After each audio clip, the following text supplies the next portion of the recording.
Hello అందరికీ అందరూ ఎలా ఉన్నారు? నేనైతే చాలా బాగున్నాను. శ్రావణ మాసం రెండో శుక్రవారం అమ్మవారిని ఇలా గాజులతో అయితే అలంకరణ చేశాము. అలంకరణ ఎలా చేశాం, అమ్మవారి గాజుల అలంకరణలో ఎలా ఉన్నారు అనేది నాకు కామెంట్ సెక్షన్లో కామెంట్ చేయండి. గాజులంటేనే శుభప్రదం. అందులో మట్టి గాజుల్లో లక్ష్మీ కటాక్షం ఎక్కువగా కలిగి ఉంటుంది.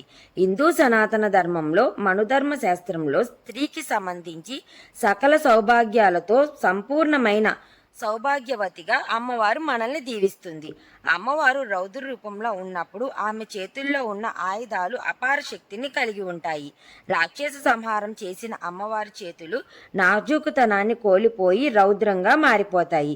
అప్పుడు ఆవిడ్ని శాంతపరచడానికై శాంతమూర్తిగా నెలకొల్పడానికి ఆమెకి 5 సౌభాగ్యాలను ఆమెకి పరమశివుడు అందిస్తాడు. పసుపు, కుంకుమ, పువ్వులు, గాజులు, మంగళ్యం ఇవన్నీ కూడా నిండు ముత్తైదు భాగ్యాన్ని పరమశివుడు అందిస్తారు. రౌద్ర రూపంలో ఉన్న అమ్మవారు పరవశించిపోతుంది.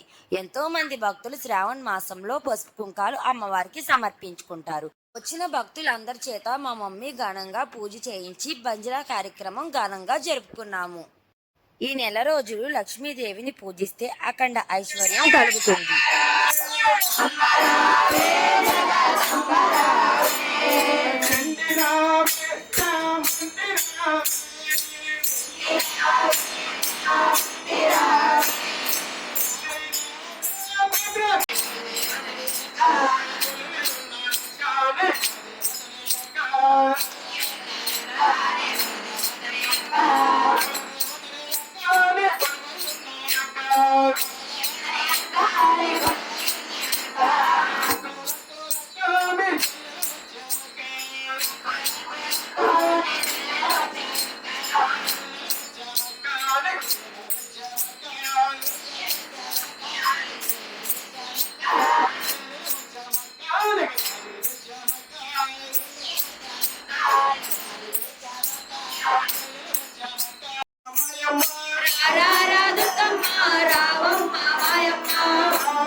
పూజ అనంతరం అమ్మవారికి నైవేద్యం తీసుకొస్తుంటే మాతో పాటుగా మా మేనల్లుడు కూడా ఎంతో చక్కగా అమ్మవారికి నాట్యం చేసుకుంటూ నైవేద్యం తీసుకొచ్చాడు. మీరు కూడా చూడండి.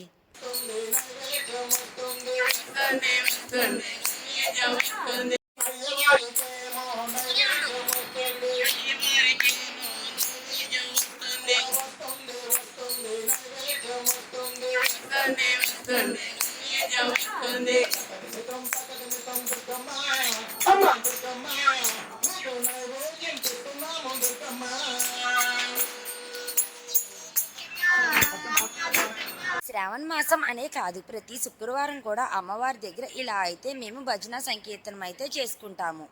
స్త్రీలకి ఎంతో ముఖ్యమైన మాసమే ఈ శ్రావణ మాసం.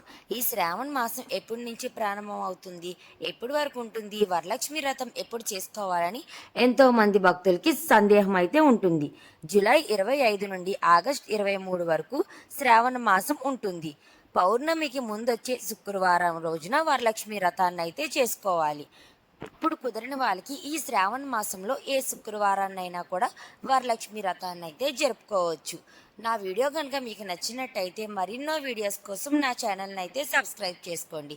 Please like, share and subscribe to Sushma dear.